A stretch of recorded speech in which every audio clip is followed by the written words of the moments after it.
सक्रिय रूपमा भोलिन्टियरहरू उपलब्ध हुनुहुन्छ र मूलत त्यहाँ भएको भन्दा एक्स्ट्रा कुरामा चाहिँ हामीसँग निरन्तर रूपमा चाहिँ फर्स्ट एड त्यसपछि डिजास्टर म्यानेजमेन्टको कुराहरूमा चाहिँ हामी ट्रेनिङ ओरिएन्टेसन गरिरहेका हुन्छौँ र हामीसँग सफ्टवेयरको पार्टमा पनि हामीले काम गर्छौँ। जस्तो तपाईँहरूले यहाँ देख्न सक्नुहुन्छ यो DPRP district disaster preparedness and response plan भनेर हामीले वार्षिक रूपमा बनाउँछौँ।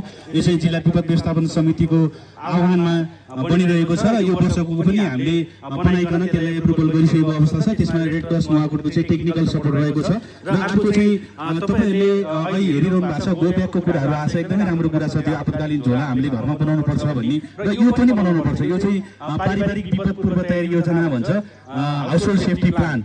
कसरी डिजास्टर आइहाल्यो भने पनि हामीले यो प्लान लगाएर भोलि काम गर्न सक्छौँ, रेस्पोन्स गर्न सक्छौँ। यसमा धेरै इन्फर्मेसनहरू तपाईँले अलरेडी लेखेर घरको सुरक्षित स्थानमा राख्नु भएको हुन्छ र भोलि डिजास्टर परिहाल्यो भने